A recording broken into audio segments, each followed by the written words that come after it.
you hadn't thought about this. I think you're crazy. What are you going to do in Manhattan when everybody's hungry? I mean, people go to cannibalism within 2 weeks, easy. The moment they get hungry, they're coming into your house. Yeah, once desperation. Especially if you live in a major city. It doesn't matter if you have a rifle. They're going to come at you with 10, 20 men with rifles. You're not going to defend your food with a rifle. You're going to have to be prepared. Everybody's going to have their own solution. You're not going to make it through without a community, right? And you're going to have to be able to defend yourself. Experts continue to say that World War III would most likely be a cyber attack, knocking out our grid and on American soil. This isn't meant to scare you. It's meant to help you prepare. This is how to turn your house into the safest place on earth. There's things in this book like how to make your home looter-proof, how to set up alarms and traps, other necessities of home defense, what to do if martial law is declared, ways to protect your home against an EMP, and even how to communicate with your loved ones during a blackout. This book is full of projects on how to protect your home and what to do to make sure you survive during a crisis. This is a Navy SEALs bugging guide, and it's how to turn your house into the safest place on earth. I think everyone should have a copy of this. I'm going to put an orange shopping cart down here at the bottom left so you can get one. Hey, Shalom, Yasher Allah. First and foremost, I would like to give all praises, honor, and infinite glory to Yahweh, Bahashem, Yahweh Shai, Bahashem, Rakak Wadash. Double honors to the beloved elders and the apostles at Great Millstone that taught me this truth. Peace and salutations to all you hopeful Lekdakiim out there laboring that are pushing this word in truth and in sincerity. This is your brother Mar from the GMS Boise, Idaho camp coming at you with a real quick lesson as a reminder to show you that this is the mentality that Esau has. He's scared. This is his preparedness, cardinal means, which is not unwise, and don't think it's double-minded to have a couple extra foods, waters, some supplies, water filters, at your house, because especially if you have kids, don't be no dummy, man. You got to be able to be a little bit self-sustaining and be able to lock it down inside your house for a little bit, just in case, that does happen. And that's not the point of this video. The point of this video is that use wisdom, because it's not going off if you have some of these things to protect you and your family, to make sure that you guys can be self-sustained for a little bit and don't have to run to Esau and be completely assed out. But for the reality is the majority of Jake doesn't have it like that. They don't have money to buy extra food to just sit around, man. And that's Esau is able to do that, man. Our people are going to be, assed out on the streets, and that's going to be the 2/3. The elect, a lot of these foods that they're storing up are going to be for the elect, man, because they're going to be prepping for the elect. They're probably not even going to be at their houses, man.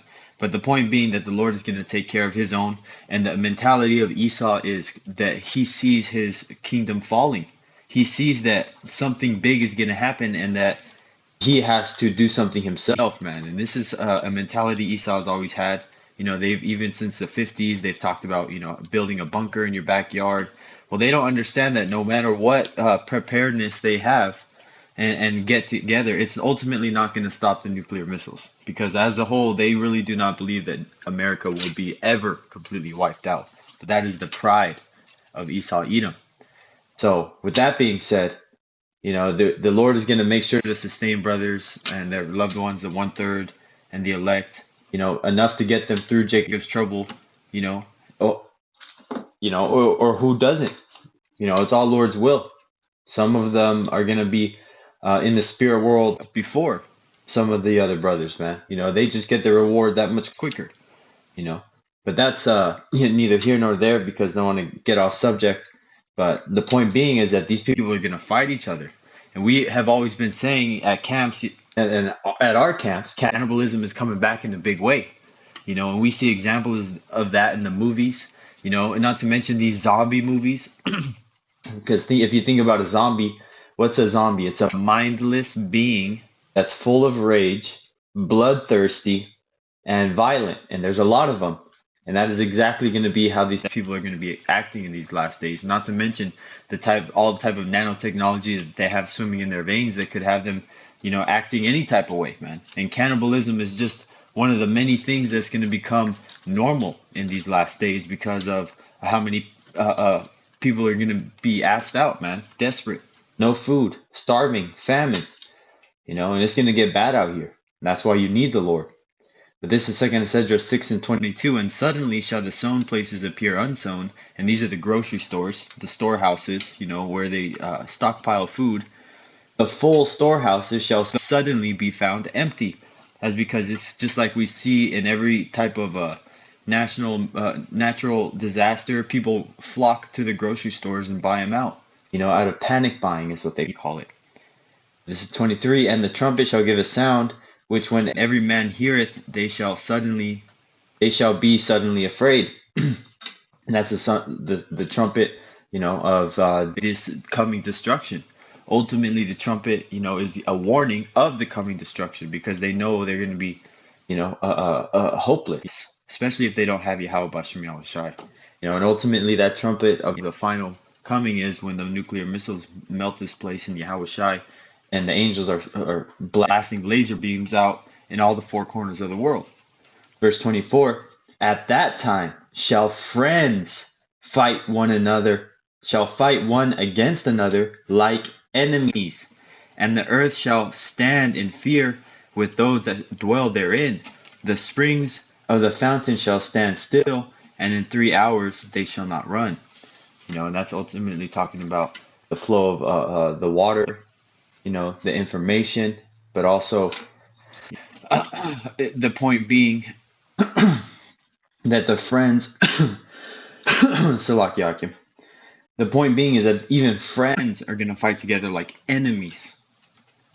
You're going to have people that show them their families, their neighbors, look what I have stocked up, look at this, look at that. And when it comes down to it, people are going to be in desperate measures and will be taking people's foods, just because they have no faith. They won't know how to move in these days. I'm going to go straight to the point and close it out. This is 2nd Esdras 15 and 19. A man shall have no pity upon his neighbor, but shall destroy their houses with the sword and spoil their goods because of the lack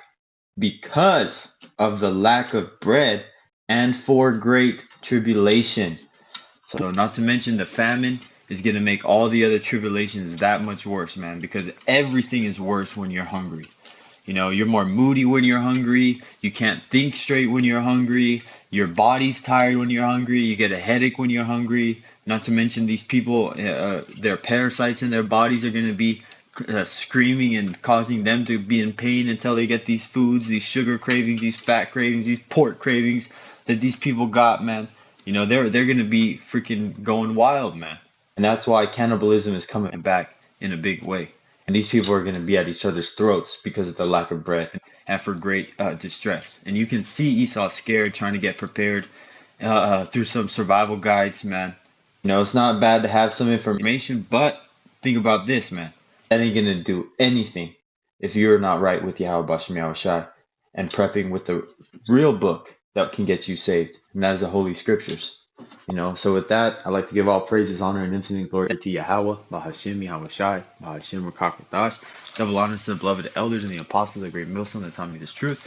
Peace and salutations to all you hopeful like document out there laboring that are pushing this word in truth and in sincerity. This is your brother Mar from the GMS Sports Idaho camp. Until next time, Shalom.